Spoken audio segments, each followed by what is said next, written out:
Class 12th के मेरे प्यारे प्यारे भाइयों बच्चों, आप सभी के लिए लेके आया हूँ बहुत ही इंपॉर्टेंट 5 नंबर का क्वेश्चन जो कि आपको 100% पेपर में मिलने वाला है। आप किसी भी साल का पेपर उठा के देख लीजिए, आपको ये क्वेश्चन जरूर देखने को मिलेगा। तो चलिए शुरू करते हैं वीडियो को और 5 नंबर आपको दिलाते हैं। तो क्वेश्चन कुछ इस प्रकार से है, हाइगेंस के द्वितीयक तरंगाओं का सिद्धांत लिखिए तथा इसके आधार पर तरंगों के परावर्तन तथा अपवर्तन की व्याख्या कीजिए। आपको बता देते हैं कि आपके पेपर में या तो परावर्तन आता है और या तो आपके पेपर में अपवर्तन आता है। कोई एक ही आपको करना होता है और मैं आपको यहां दोनों सिखाने वाला हूं। तो चलिए चलते हैं अपने सॉल्यूशन की तरफ और एक एक चीज आपको बताते हैं। तो सबसे पहले बात करते हैं हाइगेंस के द्वितीयक तरंगिकाओं के सिद्धांत की।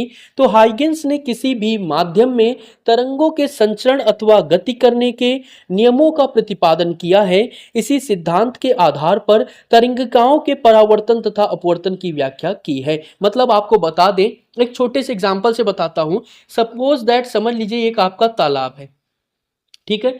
अब इस तालाब में हमने क्या किया, एक ये पत्थर है जिसको फेंका। तो जब ये पत्थर गिरेगा तो ये अपनी तरफ क्या करेगा, अपने चारों तरफ क्या करेगा, एक वेव, एक तरंग बनाएगा। इसी के आधार पे इन्होंने क्या किया है, अपना द्वितीयक तरंगिकाओं का सिद्धांत दिया है, जिसको आगे मैं स्टेप बाय स्टेप बहुत अच्छे से एक्सप्लेन करने वाला हूं। तो चलिए, इसी को क्या कहते हैं, द्वितीयक तरंगिकाओं का सिद्धांत कहते हैं। समझ में आ गया। इन्होंने क्या किया है, इसके लिए 3 बहुत ही इंपॉर्टेंट नियम दिए हैं और ये नियम पेपर में लिखना बहुत आवश्यक है। पहला, जब किसी माध्यम में तरंग उत्पन्न की जाती है तो माध्यम के सभी कण कंपन करने लगते हैं। एक ही कला में कंपन करने वाले तरंगों के पथ को तरंगाग्र कहते हैं। मतलब ऐसे समझिए कि थोड़ी देर के लिए, ये आपका मैंने तालाब बताया था, ये तालाब है, थोड़ी देर के लिए समझिए, बहुत ही आसान है। यहाँ पे कंकड़ गिरा, अब ये कंकड़ गिरा तो यहाँ पे तरंगे बनना शुरू होंगी, यहाँ पे तरंगे बनना शुरू होंगी। और ध्यान से अगर देखा जाए तो ये सभी तरंग समान कला को दिखा रही हैं। और अगर समान कला को दिखाएंगी तो इसी को हम क्या कहेंगे, इसी को हम तरंगाग्र कहेंगे। समझ में आया।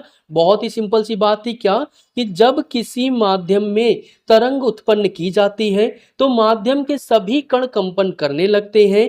एक ही कला में कंपन करने वाले तरंगों के पथ को ही क्या कहते हैं, तरंगाग्र कहते हैं। दूसरे नंबर पे इन्होंने क्या कहा है कि तरंगाग्र पर स्थित सभी कण एक दूसरे के लिए स्रोत का कार्य करते हैं, अतः इन्हीं कणों को द्वितीयक तरंगिकाएं कहते हैं। फिर से हम वही पुराने एग्जाम्पल पे आते हैं, देखिए ध्यान से। हमारे पास एक ये क्या हुआ, तरंग बनी, ठीक है। अब ये तरंग जो बनी तो इसके आगे एक और तरंग बनी। तो ये जो पहले तरंग बनी थी, ठीक है, ये दूसरी वाली तरंग के लिए स्रोत का काम करेगी, ठीक है। अब एक और तरंग बनी, तो जो ये तीसरी तरंग हमारी बनी हुई है, ठीक है, इसके लिए ये जो दूसरी वाली तरंग है वो किसका काम करेगी, स्रोत का काम करेगी। मतलब समझ गए होंगे कि पहली तरंग बनी, दूसरे के लिए किसका काम करेगी, स्रोत का काम करेगी, ठीक है। तीसरी तरंग बनी तो दूसरी वाली क्या करेगी, इसके लिए सोर्स का काम करेगी। चौथी तरंग बनेगी तो तीसरी वाली सोर्स का काम करेगी। तो यही चीज बताया गया है कि तरंगाग्र पर स्थित सभी कण एक दूसरे कण के लिए स्रोत का कार्य करते हैं और इन्हीं को हम क्या कहते हैं, इन्हीं को हम कहते हैं द्वितीयक तरंगिकाएं। ये बहुत इंपॉर्टेंट है, 1 नंबर में भी आपसे पेपर में पूछा जाता है। इसी के साथ में तीसरा नियम क्या है, तीसरा नियम कुछ इस प्रकार से है, लेकिन इसको समझने से पहले हम इसकी थ्योरी जान लेते हैं, क्योंकि जब कॉन्सेप्ट क्लियर होगा तभी हमें चीजें समझ में आएंगी।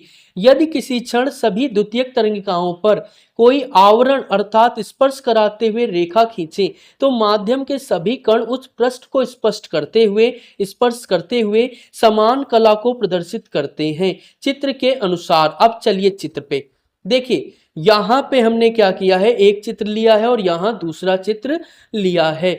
इसमें हमने देखिए क्या किया, ये तरंगाग्र बनाए हैं, द्वितीयक तरंगिकाएं बनाई हैं और इस पे जब ये लाइन खींची तो ये दोनों लाइन जो है समान रूप से क्या कर रही हैं, इन द्वितीयक तरंगिकाओं को अच्छी तरीके से क्या कर रही हैं, टच करते हुए जा रही हैं। तो ऐसा लग रहा है जैसे लिफाफे के अंदर कोई चीज रखी गई है, यही चीज बताई गई है, ठीक है। क्या कहते हैं कि यदि किसी क्षण कि सभी द्वितीयक तरंगिकाओं पर कोई आवरण अर्थात स्पर्श कराते हुए रेखा खींचे तो सभी कण उस पृष्ठ को स्पर्श करते हुए समान कला को प्रदर्शित करेंगे। यहाँ पे आप देख सकते हैं, यहाँ पे सबकी कलाएं क्या है, समान है। जितना बड़ा पहला गोला है उतना ही बड़ा दूसरा, उतना ही बड़ा तीसरा और उतना ही बड़ा चौथा। और जब लाइन खींची तो इनको टच करते हुए ही गई है। इस फिगर में भी सेम आपको यही दिखाया गया है। तो ये तीन नियम जो है ये दिए थे हाइगेंस भाई साहब ने। हाइगेंस की द्वितीयक तरंगिकाओं के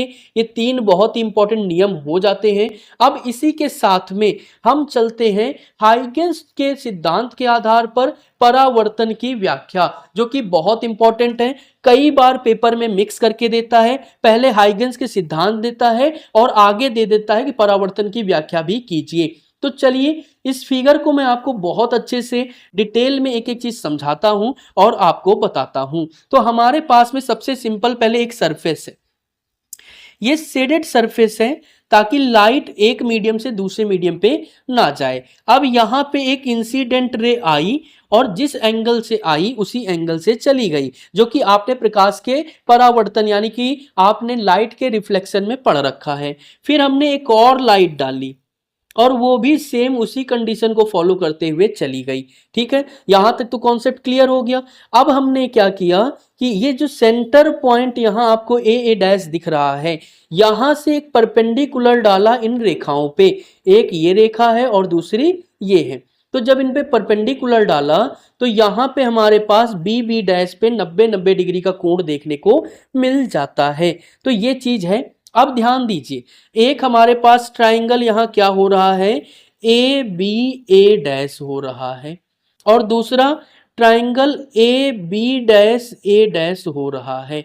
ठीक है, मतलब मैं आपको बता दूं, एक ट्राइंगल हमारा ये मिला, ठीक है, और दूसरा मैं कलर चेंज कर देता हूं थोड़ी देर आपको समझाने के लिए।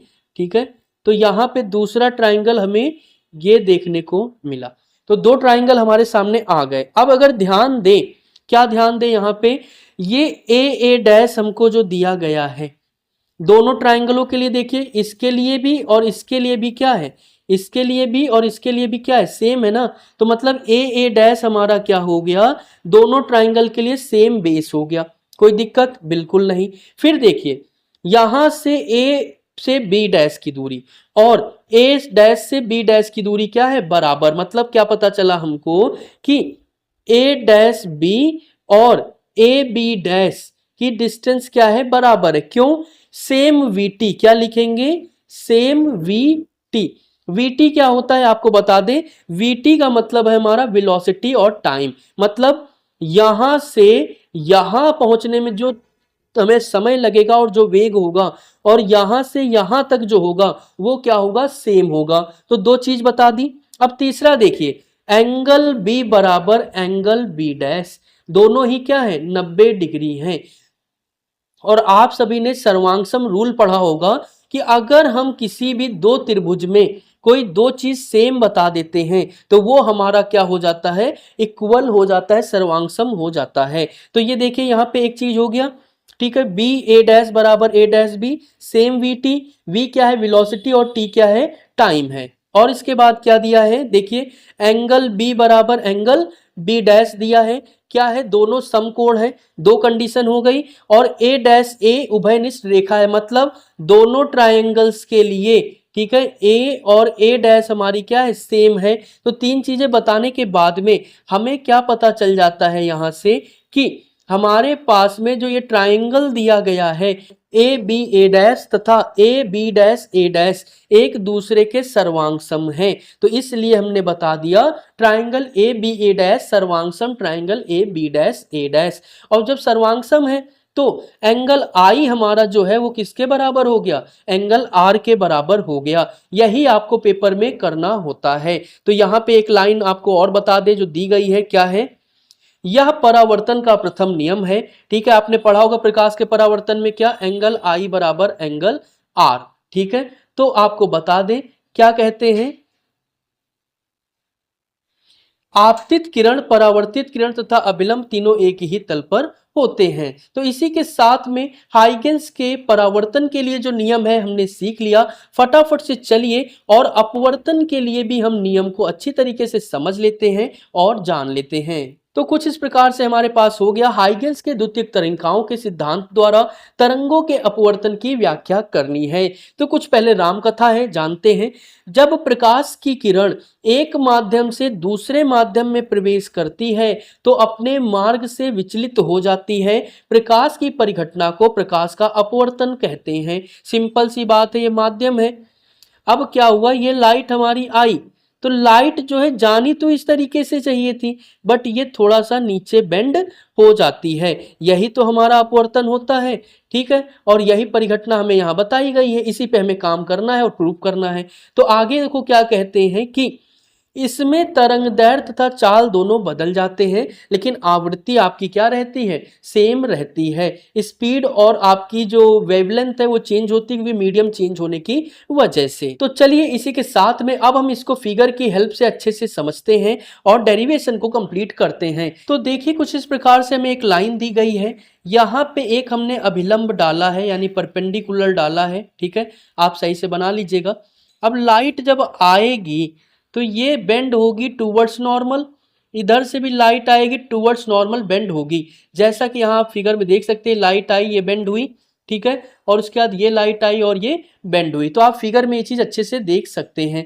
इसके बाद में हमने क्या किया, इस पॉइंट से एक परपेंडिकुलर डाला और इस पॉइंट से एक परपेंडिकुलर डाला। तो अब यहाँ पे हमें दो ट्राइंगल देखने को मिल रहा है, एक ट्राइंगल ये है और एक ट्राइंगल ये है। अब दोनों में बेस क्या है, ए डैश कॉमन है, एक चीज पता चल गया। एंगल बी और एंगल बी डैश हमारा क्या है, 90 डिग्री है, ये भी हमें अच्छे से पता चल गया। लेकिन यहाँ पे इसको नहीं यूज करना है, यहाँ पे हम यूज करेंगे स्नेल्स लॉ। किसका यूज करेंगे, स्नेल्स लॉ का यूज करेंगे, जो कि क्या होता है, एन बराबर sine i upon sine r. Snell के नियम का प्रयोग करेंगे। तो यहाँ पे जब हम देखिए क्या करते हैं, ठीक है, हमने ट्राइंगल ले लिया है फिगर से। तो यहाँ पे क्या हुआ कि triangle A B A dash and A B dash A dash, इसमें हमें पहली चीज क्या देखने को मिल रही है, सेम वीटी, वही कंडीशन, ठीक है। क्या कंडीशन जो बताया था, यहां से यहां तक की दूरी और यहां से यहां तक की दूरी तय करने में वेलोसिटी और टाइम क्या रहेगा, सेम रहेगा। ये चीज हमको पता चल गया, ठीक है। लेकिन मीडियम चेंज है तो इसलिए वेलोसिटी क्या होगी, v1t होगी और v2t होगी। क्यों, क्योंकि प्रथम माध्यम में प्रकाश की चाल तथा समय और द्वितीय माध्यम में प्रकाश की चाल तथा समय। अब वही बेस आपको बता ही दिया था, ए डैश बराबर ए डैश ए, ठीक है। तो सेम बताया था आपको, लेकिन ये करने की कोई जरूरत नहीं है। अब सीधे हम क्या करेंगे, यहां पे हम लगाएंगे समकोण त्रिभुज, ठीक है।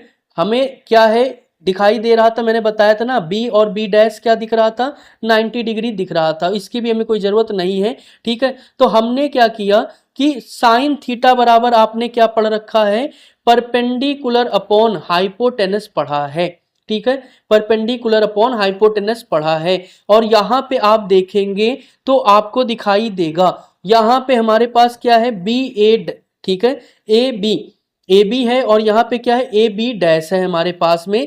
तो यहाँ पे हमें क्या पता चलता है कि हमारे पास में B A dash upon A dash जो हो जाएगा, और वी ए डैश की वैल्यू क्या है, v1t है, जो कि ऊपर अभी निकाली थी। और यहाँ से ए बी डैश की वैल्यू हमारे पास क्या है, हमारे पास v2t है। और साइन क्या हो गया, स्नेल का नियम क्या होता है, sine i upon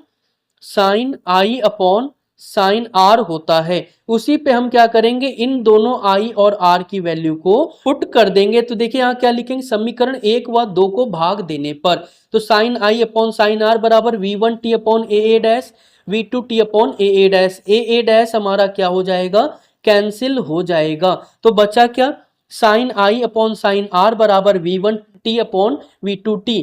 T same है तो काट देंगे, तो sine i upon sine r बराबर v1 अपॉन v2 टी के बराबर कांस्टेंट। तो ये पहले माध्यम में प्रकाश की चाल है और ये दूसरे माध्यम में प्रकाश की चाल है। अब एक चीज हमने पढ़ा है क्या, n बराबर c बाई वी, मतलब प्रकाश की चाल बटे वेग हमारा अपवर्तनांक होता है। तो ये चीज हमने पढ़ा है। तो यहां से n बराबर 1 अगर ले लेते हैं तो v बराबर क्या आया, c आ गया, क्योंकि यही तो है हमारे पास में v बाई सी। n की जगह 1 हुआ तो v बाई सी, और करेंगे तो v इज इक्वल्स टू क्या आया, c आ जाएगा।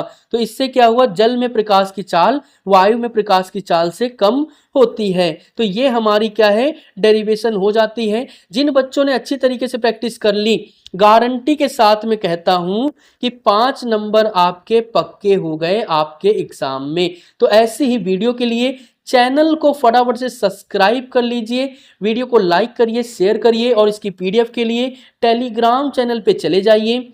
वहां पे आपको मिल जाएगी पीडीएफ फ्री ऑफ कॉस्ट। और लिंक कहां है, तो लिंक डिस्क्रिप्शन बॉक्स और कमेंट बॉक्स में पिन है। तो आप फटाफट से जाइए, पीडीएफ देखिए और तैयारी करिए। मिलते हैं एक और वीडियो के साथ, तब तक बाय बाय, जय हिंद।